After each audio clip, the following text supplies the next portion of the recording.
Bonjour à vous. On fait partie d'une association qui s'appelle Faire Face à Toulouse. On donne des ateliers d'autodéfense par et pour les femmes. On sait que 80% des agressions que vivent les femmes sont faites par une personne qui leur est connue. De la famille, un voisin, un collègue, un conjoint. Ce contexte de confinement peut être très compliqué à vivre. L'objectif de cette vidéo, c'est d'avoir quelques outils pour me mettre en sécurité pendant ce confinement. On va partager comment je peux mieux repérer quand mes limites sont dépassées et reconnaître les agressions qui ne sont pas que physiques. On va aussi essayer de voir tout ce que je peux mettre en place pour y faire face. Parce que c'est quoi exactement une agression? Une agression, c'est quelqu'un qui cherche à prendre le pouvoir, à prendre le contrôle. C'est pas quelque chose que j'ai demandé à vivre, j'en suis pas responsable. Il y a différents types d'agressions. Il y a les agressions évidentes et les agressions subtiles. Subtiles parce que je suis pas bien sûre qu'il s'agit d'une agression. Les agressions évidentes, c'est les agressions physiques et sexuelles.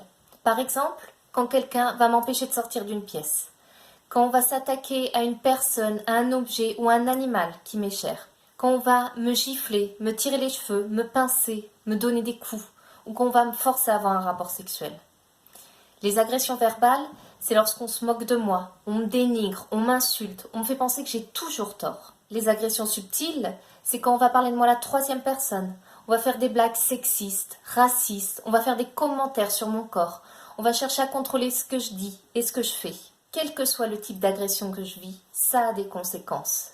Et je peux vivre un seul type d'agression, et ça n'en est pas moins une violence. Lorsque je vis une agression, mes limites personnelles sont dépassées et mon corps va systématiquement réagir à ça. Je peux par exemple ressentir des palpitations dans le cœur, je peux ressentir un nœud à l'estomac, je peux sentir que mes muscles se tendent, sentir aussi une sensation de flou, de chaud qui me monte à la tête, la respiration qui se coupe. Je peux aussi ressentir des émotions intenses comme la peur et la colère. Nous, toutes ces manifestations-là, on les appelle des sonnettes d'alarme. Quand je ressens ça, je ne suis pas folle, je ne suis pas hystérique, je ne suis pas trop émotive ou quoi que ce soit qu'on puisse entendre là-dessus. C'est tout le contraire en réalité. En fait, mon corps est en train de réagir à une poussée d'adrénaline. L'adrénaline, c'est une hormone que produit le corps dans les situations de danger. À ce moment-là, quand je ressens ces sonnettes d'alarme, je peux faire toute confiance à mon corps. Mon corps est en train de me dire que je suis en train de vivre une situation qui ne me convient pas, qui ne me fait pas du bien. J'ai donc le droit, à ce moment-là, je suis légitime à réagir, à faire quelque chose pour me mettre en sécurité. Mes limites sont mes limites. Mes limites ne se discutent pas. Elles sont les miennes, elles me sont absolument nécessaires. Je suis la seule à savoir ce que je ressens. Je peux faire confiance à mon intuition, elle est exacte. Je peux l'écouter. Face à une situation d'agression, je peux penser à qu'est-ce que je peux faire. Nous avons des ressources à l'intérieur de nous et autour de nous que l'on peut utiliser. On peut choisir des outils différents selon notre propre situation. Face à une situation qu'on n'a pas demandé, une situation qui nous met mal à l'aise ou qui nous fait peur, notre corps produit deux substances.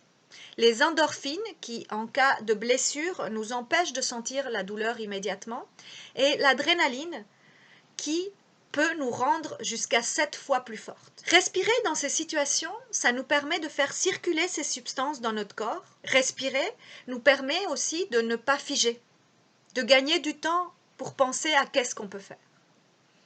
Prendre quelques secondes pour respirer, c'est aussi se donner du temps pour se demander qu'est-ce qui se passe, qu'est-ce qui arrive, comment je me sens. Quoi que je choisisse, crier, notre voix est très puissante, regarder dans les yeux, dire ce qu'on a à dire non, fuir, me défendre en frappant. Quoi que je choisisse de faire, je le fais avec 100% de mon énergie. Qu'est-ce qu'on peut utiliser autour de nous pour nous mettre en sécurité? Je peux par exemple prendre le temps de préparer un plan de départ, choisir mon bon moment pour demander de l'aide. On peut aussi à tout moment fuir. Fuir n'est pas interdit. On peut briser notre isolement pour en parler à des personnes qui pourraient nous écouter et nous aider, des amis, la famille, des personnes qu'on pourrait croiser au supermarché, des caissières, des pharmaciens, pharmaciennes, en parler à notre médecin traitant, ou prendre contact avec une association. En bas de cette vidéo, on va partager des ressources d'associations qui peuvent nous aider, qui sont là pour nous. On peut aussi demander de l'aide par téléphone, par mail ou par texto. On peut aussi choisir de s'isoler, prendre un temps pour soi si c'est possible, dans une chambre à part, ou sortir prendre l'air. À n'importe quel moment, on peut aussi choisir de crier. Si je vis une agression, j'ai le droit de me défendre. J'ai le droit de me défendre. J'ai le droit de me défendre. On ne demande pas à vivre une agression. Bon, le seul responsable d'une agression, c'est celui qui a choisi d'agresser.